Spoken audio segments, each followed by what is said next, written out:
స్వస్థతశాల ఇది నా యేసు నివసించశాల.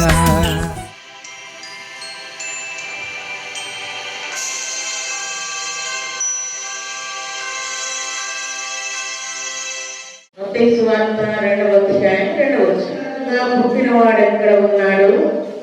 తూర్పు దిక్కున మేము ఆయన నక్షత్రము చూసి ఆయనను పూజింపవచ్చుమని చెప్పిరి.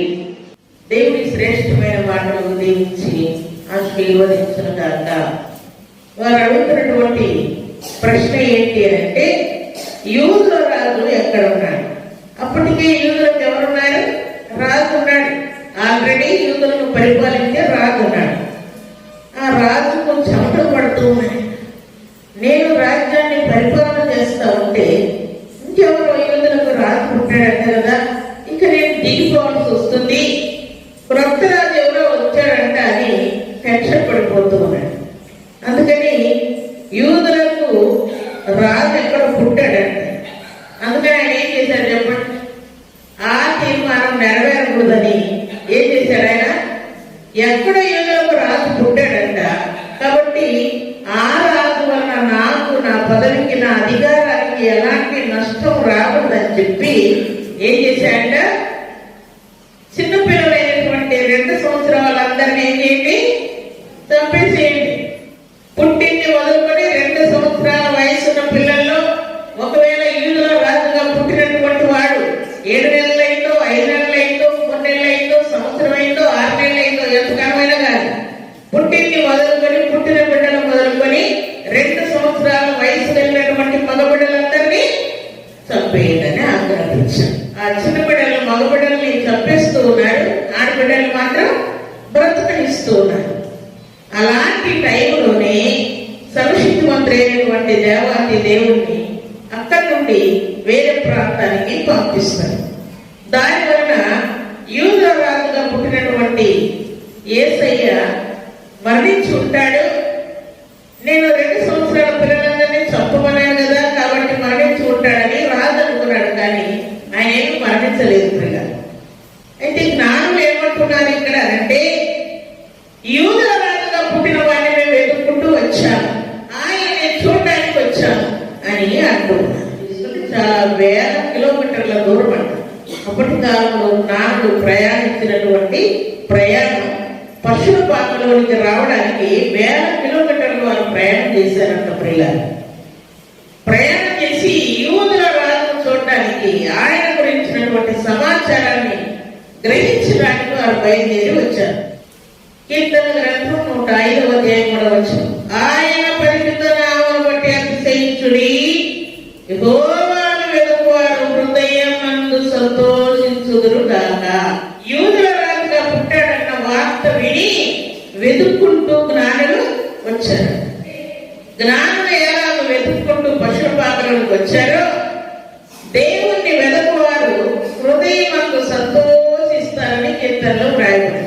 పశువుల పాకలో జన్మించాడన్న వార్త ఎలా విన్నారో, పశువుల పాక చేరేంత వరకు జాగ్రత్తగా వారు వెతుక్కుంటూ వచ్చారు. 2వ అధ్యాయం 4వ వచనంలో, వెండిని వెతికినట్లు దాని వెతికిన ఎడల, దాచబడిన ధనములు వెతికినట్లు దానిని వెతికిన ఎడల, వెతికినట్టు దేవుణ్ణి వెతక, దాచబడిన ధనములు వెతికినట్లుగా దేవుని యొక్క వాక్యాన్ని వెతక. వెండిని వెతికినట్టు ఎందుకు దేవుడు అంత ప్రాధాన్యత ఇస్తూ ఉన్నాడు అని అంటే, దేవుడిలో ఉన్నటువంటి శక్తి, సామర్థ్యాలు, బలము, ప్రభావం అలాంటిది పిల్లలు. దేవుణ్ణి వెతికేవారు వెండిని ఎంత జాగ్రత్తగా వెతుకుతూ ఉంటారు, ధనమును ఎంత జాగ్రత్తగా వెతుకుతారు, అలా వెతకండి అని దేవుడు ఆజ్ఞాపిస్తున్నాడు. దేవుని సన్నిధిలో చేరినటువంటి ప్రభు బిడ్డలమైన మనం మార్క్స్ వార్త 1వ అధ్యాయం 36-37 వచనం.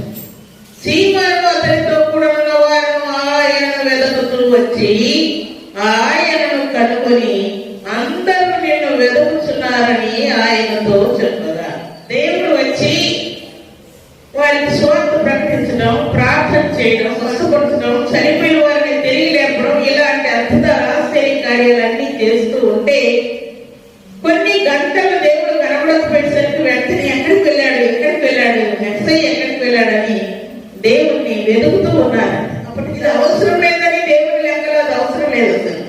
కానీ దానినే మనుషులు వెతుకుతూ ఉన్నారు. అందచందములకు ప్రాధాన్యత ఇవ్వడు, వెండి బంగారులకు ప్రాధాన్యత ఇవ్వడు, మందిరాలకు ప్రాధాన్యత ఇవ్వడు, ప్రత్యేకమైనటువంటి అలంకరణకు దేవుడు ప్రాధాన్యత ఇవ్వడు. ప్రియులారా, వాటన్నిటికంటే కూడా మనకే దేవుడు ఎక్కువ ప్రాధాన్యత ఇస్తాడు. హృదయాన్ని దేవుడు లక్ష్య పెడుతున్నాడు తప్ప మనం అనుకున్నట్టుగా, మనం వెతుకుతున్నట్టుగా, మనం ప్రయాసపడుతున్నట్టుగా వాటి కోసం దేవుడు ప్రాధాన్యత ఇవ్వట్లేదు. ఈ టైంలో ప్రార్థనకు టైం ఉండదు, మందిరానికి రావడానికి టైం ఉండదు, వాక్యం తినడానికి టైం ఉండదు, వాక్యం వినడానికి టైం ఉండదు, బల్ల తీసుకోవడానికి టైం ఉండదు, దేవుని సన్నిధిలో సాక్ష్యం పలకడానికి టైం ఉండదు, అర్పణ ఇవ్వడానికి టైం ఉండదు. దేవా, ఈ సకల పరిస్థితులన్నింటిని బట్టి నీకు కృతజ్ఞతాస్తుతులు చెల్లిస్తూ ఉన్నానయ్యా అని వేకుని లేచి దేవుణ్ణి వెతకడానికి కూడా టైం ఉండదు. అంత బిజీ అయిపోతూ ఉంటాం మనం కదా. దేవుని కంటే కూడా వీటికి మనం ఎక్కువ ప్రాధాన్యత ఇచ్చి దీన్ని వెతుకుతూ ఉంటాం. భక్తులు అలాంటి పని చేయలేదు. ప్రియులారా, జ్ఞానులు వేల కిలోమీటర్లు ప్రయాణం చేసి పశుపాకలో ఉన్నటువంటి యేసయ్యను వెతుక్కుంటూ వచ్చారు. వారు చాలా ఘనులంట, చాలా గొప్పవారంట, ధనధాన్యములు కలిగిన వారు, పేరు ప్రఖ్యాతులు కలిగిన వారు. అంతటి వారు దేవుణ్ణి వెతుక్కుంటూ వచ్చారు. దేవుణ్ణి వెతకాలి కానీ దేవుణ్ణి వెతకకుండా ఇహలోక సంబంధమైనటువంటి వస్త్రాలను, వెండిని, బంగారమును, తర్వాత శరీర సంబంధమైనటువంటి వాటి కోసం వెతుకుతూ ఉన్నారు, ఫోన్లు చేస్తూ ఉంటారు. ఏమనంటే, మా పండుగ ప్రశాంతంగా చేసుకునేటట్టుగా, ఎలాంటి గొడవలు లేకుండా, కొరతలన్నీ తీర్చిపోయేటట్టుగా, అన్ని సమాధానంగా జరిగేటట్టుగా ప్రార్థన చేయమని కొంతమంది ఇల్లు క్లీన్ చేయలేదు ఇంతవరకు, నూతన వస్త్రాలు తీసుకోలేదు ఇంతవరకు, నా పిల్లల కోసం నేనేం ప్రయాసపడలేదు, నేనేం సంపాదించలేదు, ఇంటిని అలంకరించలేదు, నా కొరతలన్నీ అన్ని ఎలా ఉన్నాయి అలాగే ఉన్నాయి, నా ఇరుగు వారు, నా పొరుగు వారు అన్ని సిద్ధపడిపోయారు, అన్ని అలంకరణలన్నీ అయిపోయాయి, మేము మాత్రం అలాగే ఉన్నాం. క్రిస్మస్ మనకు సంబరమే, సంతోషమే. కానీ దేవునికి ప్రాధాన్యత ఇస్తూ తర్వాత వీటికి మనం ప్రాధాన్యత ఇవ్వాలి. దేవుణ్ణి మర్చిపోయేటంతగా వీటికి ప్రాధాన్యత ఇచ్చే వారంగా మనం ఉండవు. ఒక కుటుంబంలో తల్లి, తండ్రి, కుమారులు, కోడళ్ళు, కుమార్తెలు ఉన్నారు. కుమారి తండ్రి దేవుని యొక్క అడుగుదాడులో నడుస్తూ ఉన్నారు. అంటూ ఉన్నారంట, మీరు పనులన్నీ లేట్ చేసి దేవుని మందిరానికి వెళ్లకుండా చేశారు, ఈ సంవత్సరం కూడా మీరు అలాగే చేస్తారో ఏమో అని తల్లిదండ్రులు తొందర చేస్తూ ఉన్నారంట. వారు తెల్లవారుతాము లేచింది మొదలుకొని రెడీ అవుతున్నాము అంటూ ఉన్నారు. 1 గంట అయిందంటే ప్రార్థన ఏమైతే చెప్పండి, ముగింపులోకి వస్తుంది కదా. కొన్ని చర్చిల్లో ముగింపులోకి వస్తాయి, కొన్ని చర్చిల్లో మధ్యలో ఉండొచ్చు.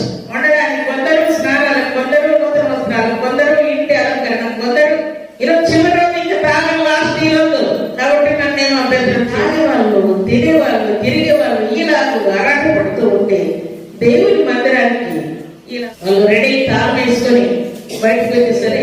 దేవుని మందిరానికి వెళ్ళిన వారు ప్రార్థన ఎక్కువ పట్టుకొని ఆశీర్వాదాలు పుచ్చుకొని ఎదురుగా వచ్చేసారు. దేవుని యొక్క మహాకృపను పట్టే కదా మనం అందరం సజీవమే దేవుని సన్నిధిలో ఉన్నాం. దేవుణ్ణి స్తుతించడానికి, ప్రార్థించడానికి, సంతోషంగా దేవుని మందిరానికి రావడానికి, దేవుడు ఆయుష్ను, ఆయనను, ఇంత ఘనతను, ఇంత రక్షణను, ఇంత కృపను, ఇన్ని దీవెన, ఇన్ని ఆశీర్వాదం, ఇన్ని స్వస్థతలు, ఇన్ని మేలు, ఇన్ని అద్భుతాలను దేవుని చేస్తే తణుకు పట్టణాన్ని విడిచిపెట్టి మన కోసం దూరం కానీ దిగి వస్తే గుర్రాల కోసం, గాడిదల కోసం, పశువుల కోసం, వీటి కోసం మన దేవుడు వచ్చింది భూమి మన కోసమే కదా. అంత గొప్ప ఘనతను విడిచిపెట్టి దాసుని స్వరూపం ధరించుకొని పశువుల పాకలోనికి ఆయన తన్ను తాను తగ్గించుకొని మానవుని రూపం ధరించుకొని వస్తే ఆయన ఇంత త్యాగం చేస్తే ఈ క్రిస్మస్ లో మనం దేవుని కోసం ఏం చేస్తున్నాం?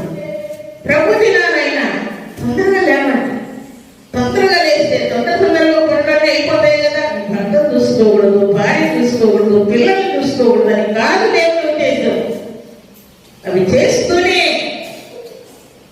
చురుకుగా ఉండాలి. వీరు జ్ఞానం ఎలాగో అంత దూరం నుండి ప్రయాణం చేసి చురుకుగా వచ్చారు దేవుని మందిరానికి రావడానికి.